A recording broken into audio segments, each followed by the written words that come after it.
What's up, everybody? Good morning. Welcome to Philly with John Marks on PHLY. As always, sponsored by Bet Parks and Central City Toyota. We're live on a Thursday. Today's a Thursday? Today is a Thursday. Live on a Thursday. NFL free agency creeping up on us, just a few days away.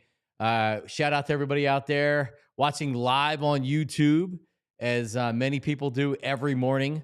So you can watch whenever, right? That's the power and the beauty of YouTube. You can click and watch whenever, but if you get a chance to watch live, 8 a.m. to 9 a.m. every Monday through Friday, we have our chat, and our online chatters are mad chatters. Tyler Zuley puts up, if you get good comments, the bad comments, all that stuff. So it's a good way to really become a member and a part of the show. So shout out to everybody that watches every morning live on YouTube. Also, our audio-only podcast is available wherever you get your podcast. Search Philly with John Marks on PHLY, and you will get us. And make sure you're subscribing and rating and reviewing. 5-star reviews only. If you're going to give a bad review, don't. We don't want them. But definitely on YouTube, subscribe, like, comment on what we're talking about, and follow us on social media. Follow PHLY on social media. Follow me. Follow Tyler on social media. All right. There we go. So I mentioned NFL free agency. Yes, but it doesn't mean that teams can't sign their own players. And as predicted to the day by our own Zach Berman, he said March 5th. His prediction was March 5th.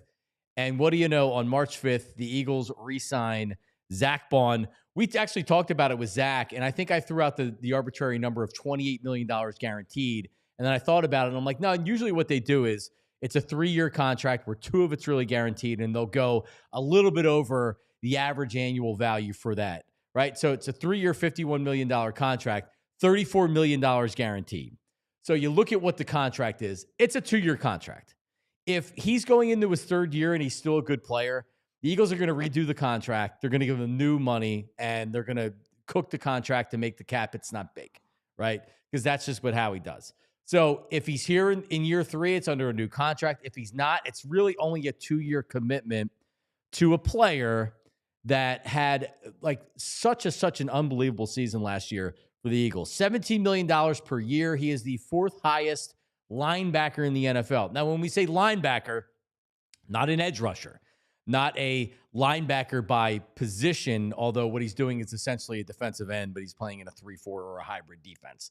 So if you're talking about just true linebackers, which is what Zack Baun is, then he's the 4th highest paid linebacker. It's a win-win for both players. Zack Baun gets a ton of guaranteed money up front. He went from being a role player / special teamer to coming in here, and they looked at him initially as an edge rusher, and in Vic Fangio's defense, he became a Swiss Army knife in what he was able to do for this team.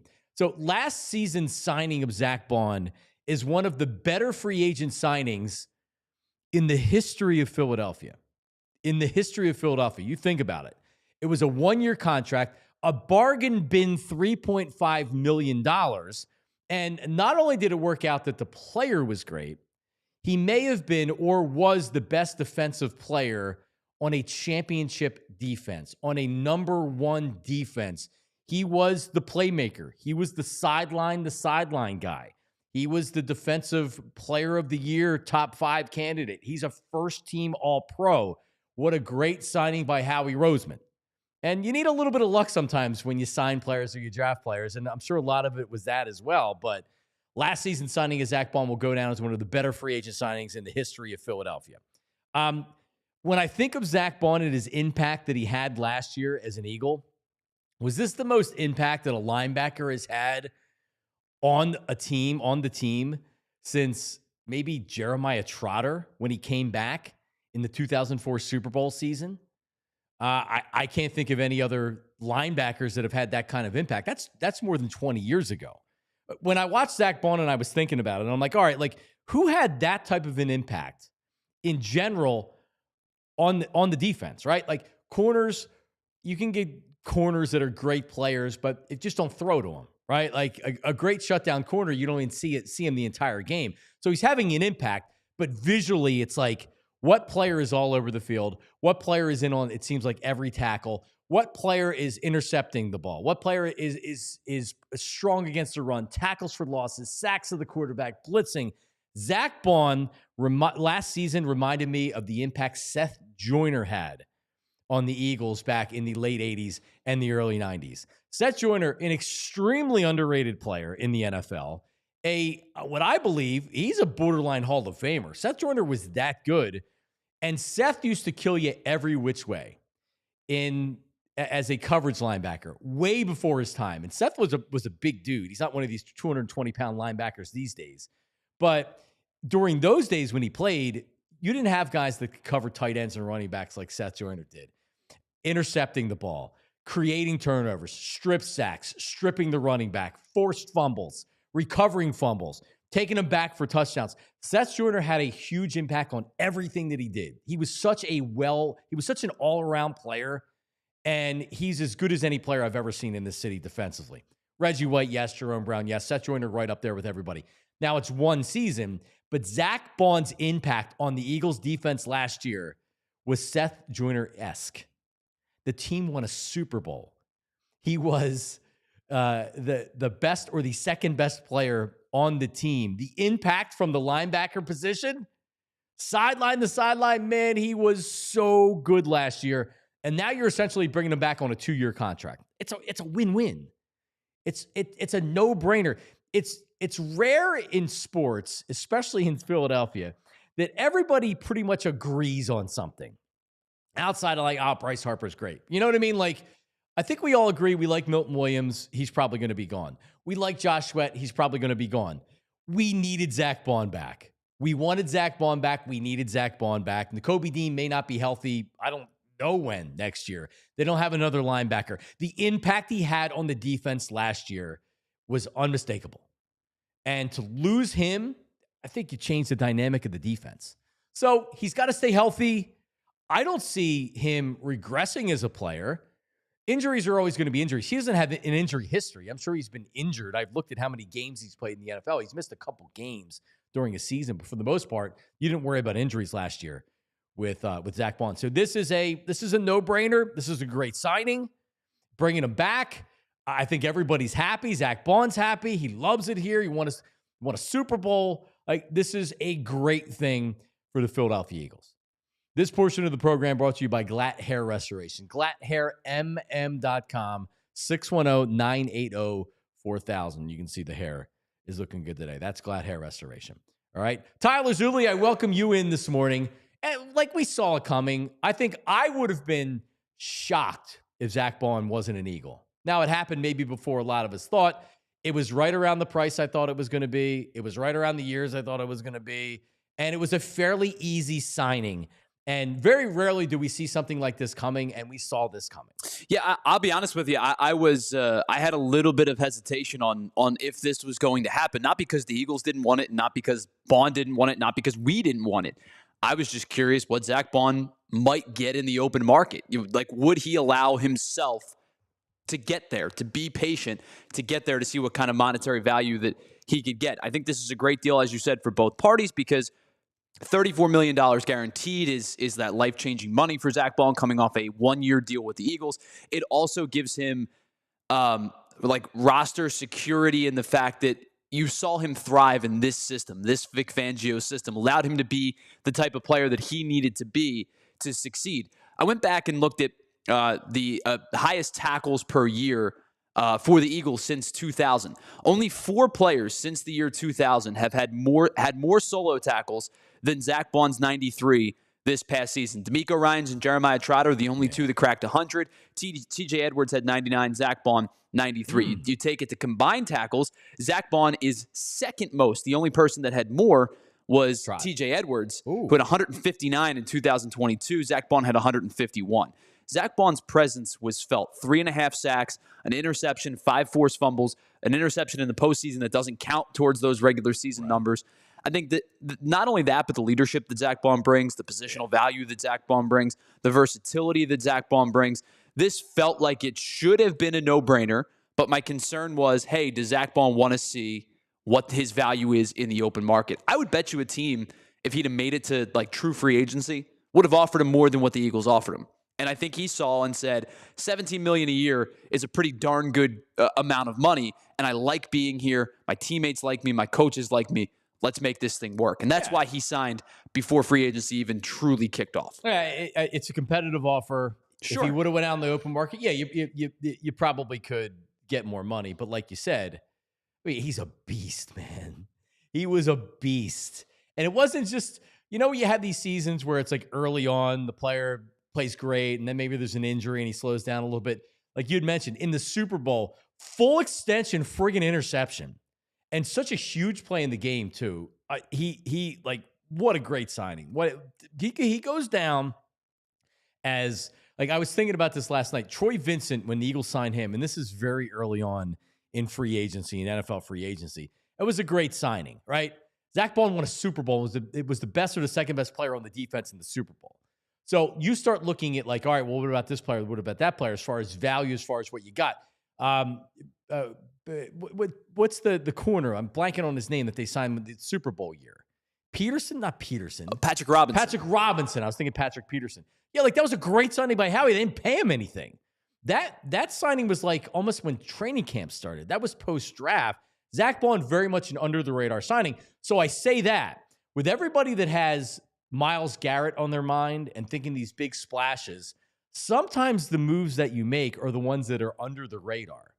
And Howie Roseman has shown you that he can make great under-the-radar moves. And we'll talk Violations. Greg of the Anthony Gargano Show is going to join us here in studio at Block B of the show. So coming up in about 10 minutes, he's going to join us. And that's where I'm going to reserve the Myles Garrett conversation with, because Maxx Crosby got signed yesterday. And I think that should put in Eagles' heads like, hey, this is what you're going to have to do to get Myles Garrett here. On top of trading a ton for him, you're going to pay him like a quarterback. Well, like $40 million a year. I think the beauty of the Zack Baun contract specifically last season was, I think most fans will tell you that was a one-year deal. And if it doesn't work out, no one thinks about it. No worries, right? It's one of those moves where you tried something, it didn't work. He was a special teamer and whatever. Even if you got an everyday starter, that contract probably exceeds expectations. The amount of productivity that you got from Zack Baun puts that in a rare air of like, what a freaking signing. Vic Fangio saw something in this guy. The Eagles saw something in this guy, and Baun rewarded them with the play that he put together on the field. And a deserved contract after the year that he put together. But I think the two work in tandem. It was just a really good marriage. Yeah. Oh, and man. The fact that they were able to keep the relationship together for 3 more years, and like you said, it's really a 2-year deal, but for 3 more years it's significant. I was like, all right, did this happen last year too? So for example, $3.5 million for Zack Baun, great contract. The Eagles signed Devin White for $4 million. It was $3.5 million guaranteed last year. So they not only signed, you don't even think about it because he was gone by October. He lost his job. It never had the job, but in training camp, it was clear that Nakobe Dean was taking the job and Baun was going to be the other starter. But for a while, when they signed Devin White, everybody was like, oh, Devin White. You remember from winning Super Bowls, and he was an all-pro and all that stuff. Meanwhile, he got released October 8th, and Zack Baun was the Defensive Player of the Year finalist and ended up helping you win a Super Bowl. It's crazy. All right, so Darius Slay, I wanted to play this. Darius Slay I can't keep track of the podcasts, Tyler. There's so many of them, right? Just what we need, another podcast. But no, so I think it's St. Brown's, Mont St. Brown's podcast or anyway. No, this is the one with Darius Slay is on the facility with Emmanuel Acho. Oh, so this is from the facility. Yes, okay. And Shady's on this one as well. Oh, so this is from FS1. All right, so they're asking Darius Slay, do you know Emmanuel Acho? He's like the Walter Cronkite of the facility. So here he's talking to Slay about a possible return to the Eagles. Hey, all things being equal, because I want to hear it here first. The money's equal, everything is equal. Where does Darius Slay want to play next year? The money's equal and everything is equal. It's Philly for sure. For sure. It could be whatever. You know what I'm saying? As long as the money nice. If anything, if Philly doing what I want to do, we in Philly again. All right, so if he says faux show, he definitely wants to come back to Philadelphia. So here's the question. It's about money. And if you believe the reporting behind it, which I do, because it's Jeff McClain and Derek Gunn, and Slay saying it right there, it's like, hey, they were talking about him coming back, but they just couldn't find common ground. So he goes out, he sees the market, and he's like, all right, now he's got a decision to make. Are the Eagles offering this, and another team is offering this? So Tyler, I'm going to give you a potential scenario. Let's say the Eagles are willing to pay Darius Slay $6 million. And I actually have no idea what they're willing to pay Darius Slay, but let's give an arbitrary number like $6 million. And he's getting an offer from another team for $8 million. Does he come back to Philadelphia, Darius Slay? Yes. For a $2 million discrepancy, I think he does. Team A is offering $10 million 1 year. And like they may do a 2 or 3 year contract. Really, it's going to be a 1 year contract. And the Eagles are offering $6 million. Does Darius Slay say, no, I'm going back to Philly? I think you start getting into the $4-5 million range, and I think he probably starts thinking about going elsewhere. I mean, that's a significant amount of money. It's almost double, right? If you're talking about almost doubling what the Eagles are willing to offer, you probably will see him go somewhere else. If it's $1 million, it's $2 million, it's somewhere in that range. You know, there's incentives involved that the Eagles are able to keep off the cap. Then I think the Eagles he'll probably play one more year here. But I think the reality is he's going to get a pretty large contract in the open market for 1 year. I think it'll be a 1 year deal with a team that is ready to compete. You know, obviously Detroit comes to mind because he spent the first, 7 or 8 years of his career there, or whatever it was. Maybe it wasn't that long, but you get my point. Yeah. I think that if the money starts increasing past like a $1.5 million, $2 million difference, I think you will see him sign elsewhere. Yeah, it's about the market. I agree with you. He's 34, 35. To me, he hasn't shown, and maybe with some players you don't see it coming, right? You don't see the cliff. Slay's athletic enough, even at this point in his career, where you can't depend on him being your number one corner. He is better if you're putting him next to a really strong corner on a championship level team. No, he's not going to sign with a team that's not good just to get the highest amount of money, because no team's going to do that. But I don't know if Baltimore's looking for a corner, but a team like that, a team that is a legit Super Bowl contender that needs a corner, and like you had said, a 1 year commitment, yeah, like you're going to get an above average corner for 1 year. I hope he's back in Philly. I think you're a much better team with him here. I'd feel much more comfortable rather than relying on Ringo or whoever. Yeah, I think at this point of his career, he's a bottom tier number one, high two, right? And there's nothing wrong with that at this portion of his career. I think that when you pair him next to a legitimate one, like Quinyon Mitchell is budding into becoming a legitimate number one lockdown corner, Darius Slay is better, right? And I think that if a team is signing him to be their two, if it's the Eagles or elsewhere, he's going to reward them with a really, really good season. If the team is signing him and saying, hey, man, we are like barren at the cornerback position and we need you to be a lockdown corner and go up against number ones each and every week, do I think the return is there as much? Probably not. And I don't mean that in like a disrespectful way. I just think that's probably the path of his career at this point. Is he's a really good two, maybe a low end one, but I think you'll get the most out of him if you compare him with a corner, a younger corner who can take a little bit of the burden off of him, like the Eagles. Yeah, exactly. It was actually that, and that's why that's why I want to see it one more year, because this team, it's so hard to go back to back and win 2 straight Super Bowls. So Tyler, can you text me what I never actually wrote them down. If you could text me the ad reads, the block, because coming up next is Violations Greg from the Anthony Gargano Show. In Block B, we're going to discuss the reason why Myles Garrett is not likely to be a Philadelphia Eagle. And also, what else did I have here? Oh, probably the worst idea for a ballpark snack or a ballpark meal was on display yesterday. We'll break that down. And Pac-Man Jones has never used his own urine in a piss test when he played in the NFL. And what's the other thing? Oh, I have a ton of respect for Tyler Zulli. Something that he did recently, I had to say, you know what? Like that's a hat tip to him. Like I respect that. Mad respect for it. All that coming up next. Violations Greg joins us here in studio. Don't go anywhere. Philly, John Marks, PHLY. And VG's an older guy. He could probably go to Rothman.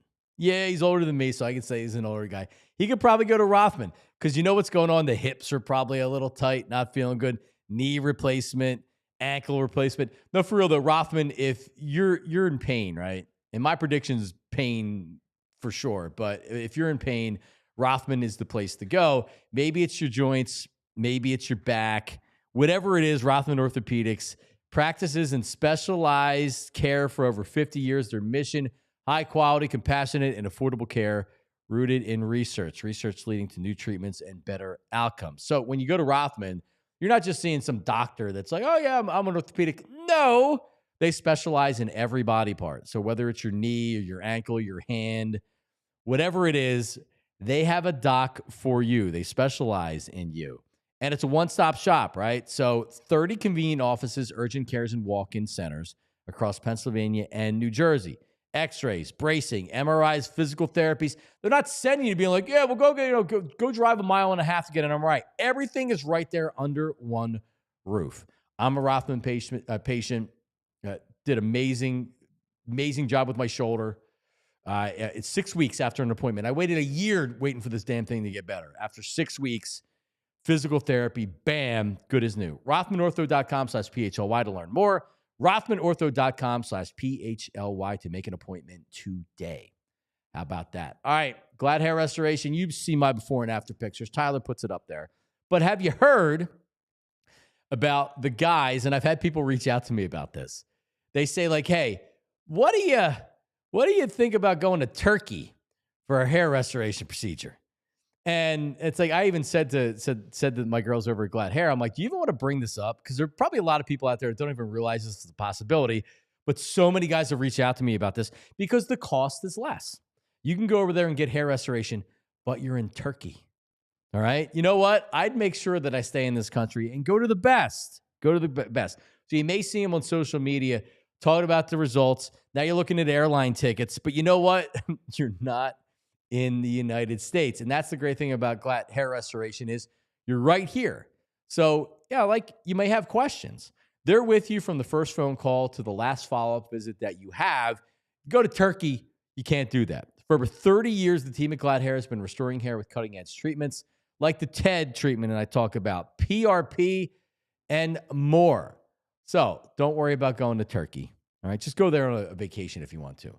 Complimentary one-on-one consultation to pinpoint the best course of treatment. 610-980-4000. You can call them or text them. 610-980-4000 to the website with my before and after pictures and much more. GladHairMM.com. That's GladHairMM.com. All right, we're back. And I actually I need my own ad break because I have a old lady weak bladder. After I even have that much coffee, this is my first coffee of the day this morning. It's not even finished. And then I busted out the energy drink, but this is new. And joining us right now from the Anthony Gargano Show, live in studio, he has his own Yeti, but it's a bigger Yeti, is Violations Greg. What's up, man? So, dude, these are comfortable chairs. No, they're not. Yeah, they are, but they accentuate the old dad bod guts. Wait, you sit I feel like I'm like to cover up. I'm slouched down. Yeah, it feels like if I put your feet up. I don't want to rip. What, you got a 6-pack energy drink? So listen, I wanted to bring this up to you because I watch Cops a lot. Yes. And I watch it on YouTube. All right. Because you can find episodes on YouTube that you can't find. You can search for special kinds of perps on YouTube. I'm in the algorithm now where you get losers out there that just come up with compilations to get views from losers like me. So I watch a lot of Cops. All right. And the one thing you never hear on Cops is the guy, or what you hear a lot is the guy that got pulled over and doesn't have anything in his car, and then the cop finds the meth pipe and other stuff, and then they find that's all I have. I swear, that's all I have. And then they find meth under the seat or wherever. He forgot it was there. It's been a while.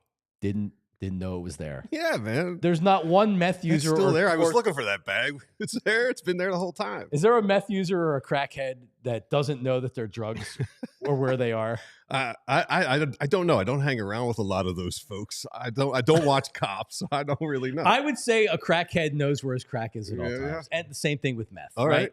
So me this morning, I forgot I had an extra energy drink floating around in my bag. See how easy that is? this is my meth. Yeah. So I literally went digging in there and I'm like, oh my God, I forgot about the C4 that I bought at the drugstore the other day. So now I have to, I'm not going to drink these. I'll save this for berry tomorrow. blast? So this is a Starburst. Starburst flavor C4. These things make you itch. Whatever chemical they have in it. Like Almost like you're on some illegal substance. You well, get the scratchies. like I've taken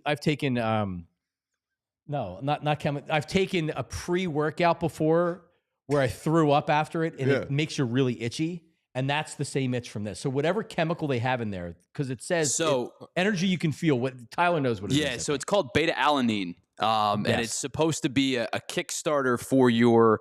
So like when you go to work out, it's supposed to give you like that boost, right? And there's other factors to it. It's supposed to be like for your what's the metabolism. It kickstarts your metabolism and things like that. It helps you, in different assets of like working out and stuff. But one of the side effects, as John said, is it does make you itchy. Like I would not recommend drinking them and then being sedentary. Yeah, you're sitting around. Like if you're gonna drink them, then you want to go like deadlift. Yeah, right. Or like run 10 miles. Yes. Like not that I could run 10 miles, but that you get my point, right? Like if you drink it and then you just sit around, I wouldn't. I mean, no, you're ready to go at the gym. You're an adult. You're a grown man. I can't tell you what to do, but just I myself would not recommend it. Does your heart bounce around? So I went to GNC because I at one point I was in a really good. I had a really good run, and I was trying to up it. Right? Because we get old and we get tired. Or like whatever, a run, you actually running. Well, like no. Like I was doing high intensity workouts and boxing, things like that. So I take it and I'm following the recommended dosage on the thing, and I take it and immediately I'm like, oh man, that was a bad idea. And now I'm laying on instead of working out, I'm laying on my couch in the basement trying not to throw up, and I'm itching and I'm sweating. So I end up throwing up, and I obviously didn't work out. So then I Google it.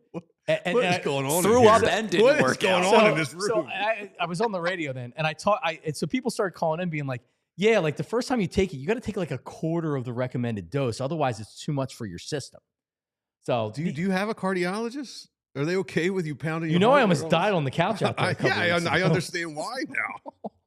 You're loaded up on all these uppers. Jeez, oh man. As I've said many times before, if I drop dead of a heart attack right now, don't be surprised. All right. Hey, you mentioned Rothman. This is an important day for me. This is an anniversary of the day I almost died in a car wreck. And a Rothman guy at the trauma unit at Jefferson saved me from paralyzation and death because I broke my neck. And if you take a ride share, if you're in a cab, always put your seatbelt on. I was in the back of a cab at North 3rd, a couple of blocks from here, and just got slammed by some drunk driver or something. Really? So the Rothman dudes. And you broke your neck? Yeah, I got a hangman's fracture. The fracture that they give you in the gallows, I got, but it didn't hit my spine. Like it was kind of stable. So. My dad broke his neck when I was like 10, and he had to have one of those halos on. Yeah, he was averted from being dead one way and another one from being paralyzed neck down. Yeah, it's wild. So wear your seatbelts out there and go to Rothman if you got any trauma stuff. Damn, that's a good Rothman commercial. Yeah. Right there. Broke my neck. Yeah. All right, VG. Yes. Here's what I got for you today. Myles Garrett's not going to be a Philadelphia Eagle. I apologize. Says who? Me. You and Ian Rappaport? Me. Team Jordan Schultz all the way these days. Well, he's full of crap. Darius Rossini's full of crap. It's not that Howie's not going to call. I'm sure he's already called. Not even going to call. He's going to be the first person Andrew Berry calls. I'm sure he's already called. I'm sure Andrew Berry called him. Yep. They have a relationship. I'd be interested in Myles Garrett too. Myles Garrett's a great player. Yep. Right? It's going to cost you a ton. The best, yes. And then Maxx Crosby yesterday with the Raiders signs a $106 million contract. Now you say, well, $106 million, 91 and a half of it's guaranteed. Yeah. All right. So that means the next player to come along is 40. The next Myles Garrett. 40 guaranteed, 110. Well, no, 100 guaranteed and 40 a year. Oh, yeah. Well, like 120 for 3 years and 110 guaranteed. I'm in. That's what Myles Garrett's going to get. Sure. I on top of the compensation, I think it's going to be very difficult for the Eagles to do that.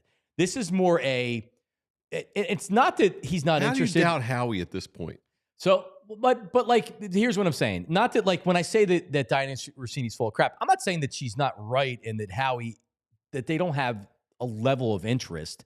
But her whole thing was, the Eagles aren't going to re-sign Milton Williams and Josh Sweat because they have interest in Myles Garrett. That's the biggest bunch of crap ever. That they're independent of each other. He's going to check in on Myles Garrett. If he feels like, you know what, for a 1 and another draft pick, we can get this done, he may be an Eagle. Yep. It's going to be, I don't think that's going to happen. It's going to, a 1, a 2, and Jalen's Hunt will bring you Myles Garrett. I know I don't believe that the salary cap is, it's not really real, but man, paying a defensive end $40 million, it's quarterback money. Well, that's just this year, because then you have to pay Jalen Carter in like a year or two, another 42 mil. So, right, but like you're able to, because I see a lot of people bringing up like, oh, well, you have to pay Quinyon Mitchell, and you have to pay him for 4 years. I'm not worried about Mitchell and DeJean or whatever. Yeah. You have a 3-year window with Garrett where you can put him in, and then you space out the cap hits later on. But still, that's another $100 million that Jeffrey Lurie's going to pretty much have to put out up front. This dude pays everybody up front so they can have this cap. Are you worried about Jeffrey Lurie, the money he's putting up front? No, what I'm saying is... He just got a $700 million cash injection. What I'm saying is you can't expect him to give $1 billion up front. Like, there's only so much liquid money you have, and he spent so much money liquid. Yeah. I don't think... It's just... You're making it seem like it's easy just to pay everybody whatever they want. Not everybody. Myles Garrett, he's the greatest defensive player on the planet. I hope you're right, because I would love to see Myles Garrett here. I just don't think it's going to happen. All right. Disagree. I believe in Howie. I was a Howie non-believer up until maybe 2 or 3 years ago. Once he got mocked by the Vikings, he turned it on, and he's been on fire. I started the Howie Roseman Appreciation Day. Yeah? When is that? What day is that? Well, it's usually after the season ends, but I ended it because everybody appreciates him now. But it was the year that the first year they went to the playoffs that they lost to the Buccaneers. And I had it. I did it on the radio.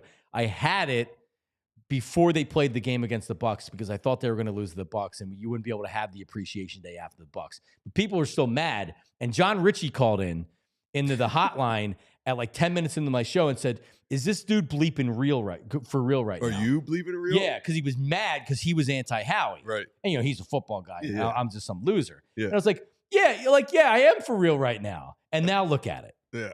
You were right, man. You're a smart guy. He's a hell of a GM. Yeah. If anybody can get it done, it's him. Yes. I agree. This is how we do it. All right, so yesterday down, the University of Miami baseball team was playing Villanova. Yes. Yeah, they're playing Villanova. I know you're big on Villanova baseball. And who isn't? But so they had something, and I guess they did this specifically because Villanova, and Villanova's, no one here considers it like a Philly school. The whole debate of, it's not a Philly school. It's a Philly school. But it's not. The only people who say that are subarban people. Right. People from Philly don't say it's a Philly school. I'm not from Philly. Yeah, I know. Yeah. I can tell. Yeah, what do I care? Like I went to Temple. They suck. What do I care? All Seriously, right. Temple sucks. Temple's a Philly school. St. Joe's was good 20 years ago. Yes. Right. But yeah, Villanova's look differently than the other. Who does anything for Villanova baseball? Matt Caesar, who had a career in the NFL. No, in baseball. But anyway, so Tyler, we're putting up the tweet first. So the tweet is not the picture. Miami baseball playing Villanova today. Fans in the stands can get Mark Light Shake special made for the game. Philly cheesesteak milkshake made with vanilla ice cream and vanilla syrup that's topped with a mini cheesesteak sandwich. Exclamation point. Sound like a good idea? I mean, vanilla milkshake is my number one all-timer. So they got me a vanilla milkshake, vanilla ice cream, and then this. So it's a gray-looking... It's a really cheap... It's a lazy way to do a cheesesteak milkshake. It's just a vanilla milkshake with this leftover piece of cheesesteak thrown on top of it. And it's not even real cheesesteak. It looks more like... It's like porkish looking. It is pale or undercooked. Took the words out of my mouth. The cheese is not melted. No, and it's imitation cheese, but it's coagulated. Yeah, there's a stale like nub of a piece of bread in there. Yeah, looks like someone left it behind and they just threw it on top of vanilla milkshake. Now they got publicity off of it, but who the hell's going to say, "Hey, let's go to the Miami baseball game"? Right. Well, they got me looking it up. I went to their website to check out their other milkshakes. They're all normal except this one's an anomaly. Yeah. And by the way, black and white milkshake 1, vanilla milkshake 2. Strawberry milkshake 3. Strawberry ice cream, anything is bogus. Ugh. I just like chocolate milkshakes are good, but just by itself, chocolate's too much. It's too much. Yes. Black and white milkshake. It's like that's my number 2, the black and white. Oh man, it's so good. I'm a simple guy, just vanilla. You are a simple guy. Just good vanilla. You are a simple guy. So would you buy this just for a novelty? I'd buy it so I could throw that piece of cheesesteak at the kid who served it to me. That's about it. Disgusting. Meanwhile, Pac-Man Jones said on a podcast, I guess, there's not enough podcasts these days. There needs to be more. Deion Sanders has a weekly show, and Pac-Man was on it. Yeah, and he perfect. Said they should do a road trip movie. Pac-Man Jones and Deion? Yes. I'm in. I looked for about 15 seconds for the audio, and then I just said, whatever, I'll just say it. So he said he never, ever, ever used his own urine. Good for him. In piss tests. Good. And by the way, this wasn't for steroids or cocaine. Right. This was for weed. Right. Definitely not a performance enhancing. Definitely not performance enhancing. No, as someone who has occasionally partaken in the herbalness, it's not a performance enhancing drug. It is not. In fact, for football players, it is very medicinal. Yes. And it should be used as medicine because cannabis is good for pain and anxiety and things. And by the way, I would much rather have Pac-Man Jones smoking weed or taking edibles and drinking out at the club. Drinking these berry boosts that you're drinking. Much rather have him on cannabis than the C4. Yeah. Isn't that rap band, the fake rap band back in the day? Chris Tucker, right? It was a C4. It was something like CB4. It was. Hold on, I gotta Google it. It's such a good call. But this has just the regular. So it's vitamin B12. It's 250%. So that's what's not bad. That's good. Yeah, this ain't good. 200 milligrams because Tyler always says like, how many milligrams of caffeine? It's 200 milligrams. So it's not any more caffeine, Tyler, than the usual. No, so like to give you kind of like a frame of reference, I usually drink about 300 milligrams a day. That's like one of those, or like 2 cups of, or like 2.5 probably cups of coffee. But like I'm at like 300 milligrams a day. You smash that. Yeah, I'm not at 300 milligrams a day. Man, I got a nice decaffeinated English breakfast tea in my Hey man, nothing wrong with a good tea. I like tea a lot. I usually do chamomile, take the edge off. Is that coffee in there? No, it's decaffeinated English breakfast tea. So you health problems or something? No, you just wake up and you're like, time to start the day. I have Let's so much go. anxiety. I'm high strung. I got to take the edge off. That's why the herbalness comes into play. Can't wait to attack this day without any caffeine in my system. I wonder how many milligrams Cuz does, because he does a large coffee with 4 shots of espressos like twice a day. He does the red eye, yeah. Yeah. Hey, I think we know where Ant's heart and my heart is. Yeah. If it's on the... Yes. So a typical shot of espresso has about 64 milligrams of caffeine. If you're doing times 4, you're talking about 256. If you're doing 2 a day, plus a little coffee, you like 300. Plus you're probably about 310. I'm not doing as much as you. I don't drink it. The only other caffeine I'll have is perhaps an afternoon cup of coffee when I'm dragging. But for the most part, when I leave here, I'm done. I'm not doing multiple energy drinks a day. All right, last thing. Just tweaking in the car on the ride home. Right, exactly. Last thing here. So I have a mad amount of respect for Tyler that I just learned today. Tyler, look at the haircut. He's got a freshie, and he's a handsome fella. Mm-hmm. He got a freshie. He told me today his barber is relocated. Yes. To North Jersey. Correct. He drives to North Jersey to get his haircut. Yeah, it was like an hour ride. How often? Not that often. Not that often anymore. No. We're talking probably every other month. Yeah, right. like I probably get, I don't know, 6 to 7 haircuts a year now. All right. First of all, I'm lazy. Second of all, it's an hour ride. Third of all, my hair doesn't grow nearly as fast as it did when I was 18. So all that to be said, like I have a good relationship with this guy. I've been going to him for years. He started his own business. So he was driving down to me, like towards us. Yeah. To work at his whole client base is down here? Not anymore. Not anymore. But he's the only idiot that's driving it's a North nice Jersey. hair. It's a good haircut. I don't know if I'm driving an hour for that haircut. I'm not, but you got tolls included? I trust my yeah, probably.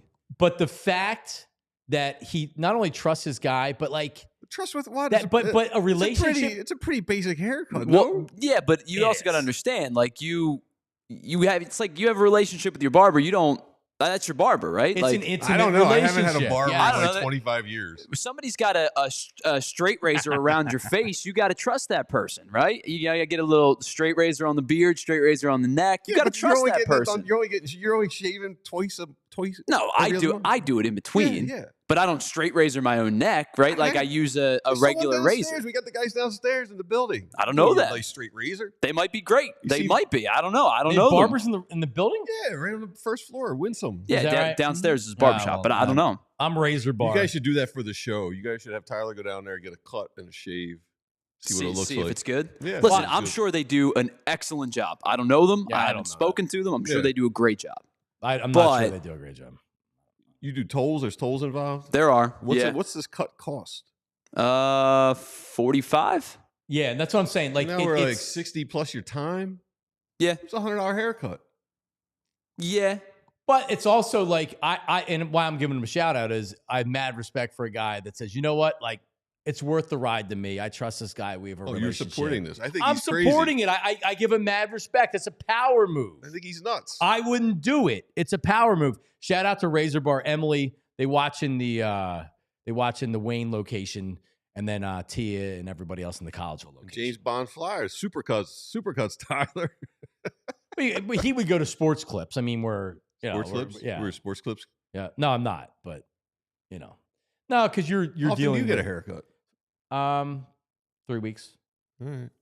2 to 3. I mean, ideally it'd be 2 weeks, but that's a little bit soon. So I don't normally go more than 3 weeks without a haircut. All right. But when you're front facing the camera and you're as handsome, When you're as as I am, handsome as you are, yes. Well, let me ask you a question too. Like, do you never just get in the car and go, let me go for a drive?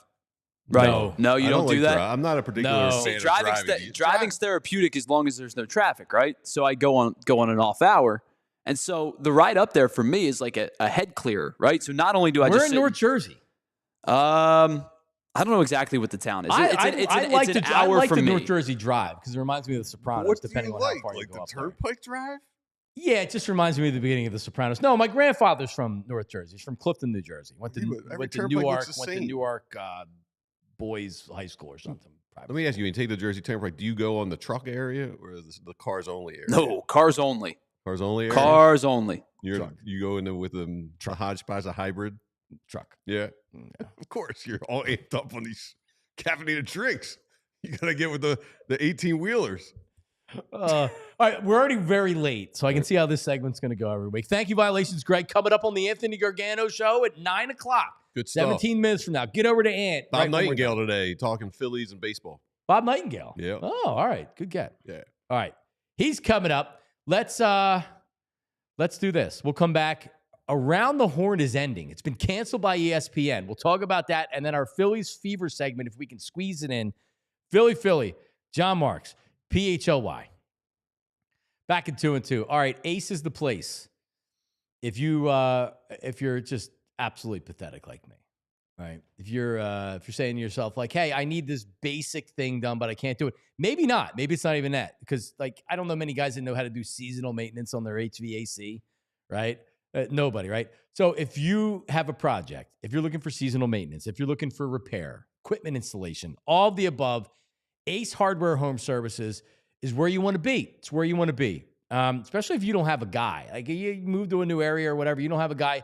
Ace has a guy for you, and man, best in the business. Ace Hardware Home Services, the power of the Ace brand, striving to be the best, most trusted provider of home preservation services, wide range of residential maintenance, installation, home repair, plumbing, heating, cooling, electrical, free estimates, emergency services available when you need them the most. Visit acehardwarehomeservices.com to get started on your next project. acehardwarehomeservices.com. All right, Bet Parks. The big event's coming up tomorrow night. Parks Casino. Skydie McCreary from American Idol. People are hanging from the rafters. Tickets are still available at the state-of-the-art Excite Center. It's amazing. I've seen a concert there. I would love to see a show. Michael Carbonaro is Saturday night, the famous magician. But MMA, boxing, comedy, concert, Parks Casino, the only casino I would ever go to. This is how you win Pennsylvania's #1 casino. Tickets on sale. Larry the Cable Guy, May 16th. Country superstar Lee Brice, March 22nd. Trevor Wallace coming up in June. Comedian Mark Norman, July 12th. And dinner and drinks before the show. Yes. Check it out. ParksCasino.com to buy tickets for all shows. Parks Casino, this is how you win. Gambling problem? Call 1-800-GAMBLER. You must be 21. Mike Gill, our friend Mike Gill asks, am I cheap? I buy an energy drink that also doubles as a back scratcher because I am cheap. No, it is not for a back scratcher. It actually makes me itch. But I do go to the dollar store to look for energy drinks. See, I have no issue with you doing that, especially because I drink a lot of them too. I don't know why I did that. Let's change this here. I drink a lot of them too. And you and I have like one a day usually. Yeah.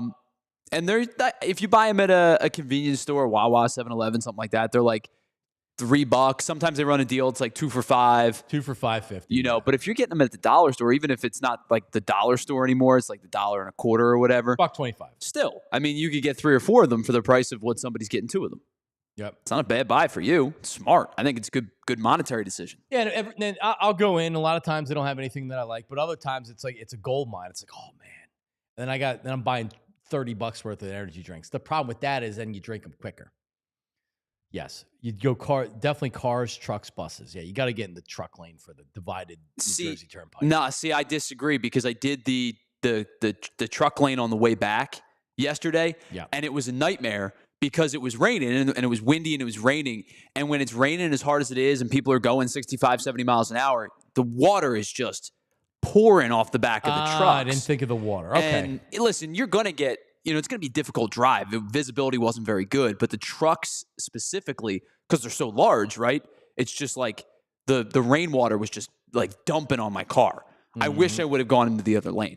All right. Well, there you go.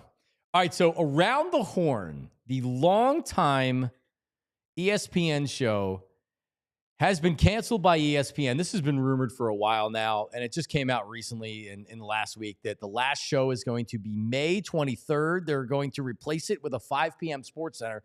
Who doesn't need more Sports Center? And then they're going to come up with a new show. So coming up with a new show, I don't watch Around the Horn anyway, but coming up with a new show just means it's going to be another take show or another show that's going to suck. They've tried so many of these shows that haven't worked over the years, and the 2 shows that have worked, and First Take Now, certainly, but that was Cold Pizza before and everything else. But it's been around since 2002. Around the Horn premiered November 4th, 2002 as a replacement. Do you remember this one, Tyler Zulli? Unscripted with Chris Connolly. I don't. I don't remember that. I vaguely remember Chris Connolly doing an ESPN show. I'm sure it sucked. But it's aired at 5 o'clock every day for the last 22 plus years. And then PTI is at 5:30. So it's an important lead-in for PTI because PTI obviously was kind of like the OG of these shows and is still very much a big part of what ESPN does.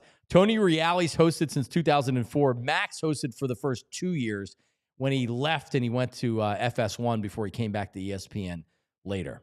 When was the last time you watched an Around the Horn? Yeah, it's been a while. I think it's been on it'll be on at, places if you're at a happy hour or something. Yes. Sometimes it's on, but there's no sound, so it's a useless watch. You're not sitting down and watching PTI. Yeah, it's been a while, but I will say this. I think it's not been a while because I actively stopped watching it. It's been a while because I don't really watch traditional terrestrial TV anymore, except for games, right? I stream. I'm on YouTube all the time. I'm watching our stuff, so I more times than not, I'm not sitting down and going let's find out ESPN, right, unless I'm watching a game on ESPN. So not by their own fault. I thought it was one of the last remaining sports conversation shows that was truly objective conversation. Yeah, no, it's not we know the shows that all the new shows that come out now are the take shows. Yeah, it's all take stuff. So I thought Around the Horn and then PTI with Wilbon was, Kornheiser can get a little brash sometimes, but I thought Wilbon for the most part was pretty good at it too. That's the gold standard of these shows for sure. So those were the 2 shows that I watched and I'm like, okay, I'm learning something. I'm getting different opinion. Even if I disagree with you, it was laid out in a way that was conversational. As opposed to entertaining. Shouting, it was. And the personalities developed themselves. Like Woody Page. If I think of Around the Horn, Woody Page is probably the first name that comes to mind. Yeah, I would think so. You think of Woody Page, you think of Pablo Torres. I don't think of him. I think of Jackie McMillan. I'm trying to think who else. Frank Isola. All right, so let me ask you, who were the original regulars when they first started the show? Considered the original regulars. I think INS brought up the one. Tim Calishaw, I think, was one of them. Calishaw from Dallas won. We mentioned Woody Page too. Page. Was Jackie McMillan one of them, or was she was not? But she was early on. Okay. It's another Boston personality. Is it Frank Isola? It is not. He's New York. Okay, but I would say he was the second wave of kind of the regulars. I don't know. Bob Ryan. Oh, that's right. Bob Ryan was on it for a long time. He was very good. I love Bob Ryan. I think Bob Ryan's great. TJ Simers I don't remember T.J. Simers He was at all. I believe he was he the LA Times? He left in 2003. There's one name, a disgraced former personality who was fired after he was arrested, I believe, for a domestic. Oh, I don't know. Jay Mariotti was one of the originals. I don't know if I remember that name. You don't even remember Jay Mariotti? No, I don't think so. Yeah, Jay was one of the original. If he just couldn't get out of his own way, like a really toxic guy, Jay Mariotti. Yeah, so they were the originals. But I have with me here. Who do you believe has been on the most shows on Around the Horn? I think it's got to be Woody Page, right? Woody Page, by far, 2,955 appearances. Yeah, that sounds about with right. 684 wins. Okay. Who else would you consider on that list? Isola. Isola is down further on the list, so he really must have came in a little later. Bit. First show was 2013. Okay, yeah, because I remember like 13 would have been right about my college years. I watched it a lot after classes. All right, so here are the Tim Calishaw we mentioned. Sure. Bill Plaskey from the LA Times. Plaskey's another one that was on a lot. Kevin Blackistone, who was I always liked him. I thought he was very good. J.A. Adandi, who I was a big fan of. Jay Mariotti, the sixth most. Jackie McMullen is the seventh. The highest winning percentage, and I'll say because Michael Smith has the highest, but of the regulars that were on the most, Jackie McMullen has the highest winning percentage of 29%. How about that? That's impressive. I mean, it's impressive for a game that like scoring is so subjective, where Tony Reali's just like good point, 2 points. Yeah. And then Statboy on PTI. He's not still Statboy, is he? I don't think so. No, because he was the guy originally. He was Statboy. What did we miss? What did we mess up? And he would come on for like the last 30 seconds. But he was still doing Statboy Around the Horn while he was hosting. Yes. Yeah, for a while. Pardon the interruption. PTI. All right. Well, there you go. Even though I probably haven't watched in 15 years, I still have great respect for the show because we see the garbage that's thrown out there right now. And they doing something this long, it's so hard, even if you're bringing new personalities and things like that, it's so hard to keep it fresh. Sure. You can't. It's like the Cousin Pam effect. When you hit Cousin Pam, and the Cosby Show is one of my favorite shows ever growing up. But then when you run out of storylines, you start having to put new characters in there. And Cousin Pam came to live with the Huxtables. That's when you knew the show was in trouble. So when they were bringing in like, let me see here. When they were bringing in like a Jen Latta to do it, or a Marcel Louis Jacquet to do Around the Horn, you knew that's when it was in trouble. Ellie Duncan of SportsCenter was doing it. No, thank you. But anyway, yeah, like I never watched it with. I've seen it with Pablo Torres and Bomani Jones, but like that's when I stopped. I was like, just like my age, like I watched it when I was probably more like you were saying in college, like college age or in college. Sure. Once I started working in radio, I was pretty much all over the place. So I wasn't.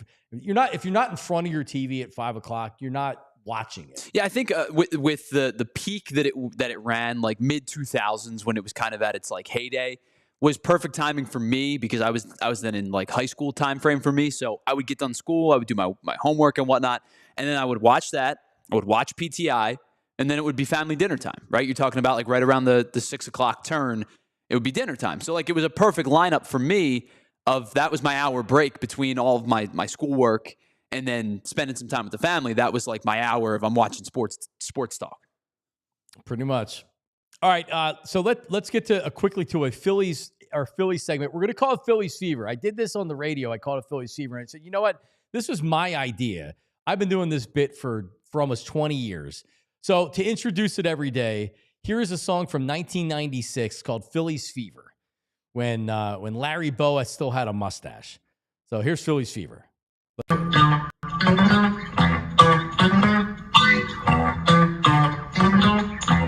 It's groovy. Second baseman Dave Cash, shortstop Larry Bowen, third baseman Mike Schmidt, left fielder Greg Luzinski, center fielder Gary Maddox.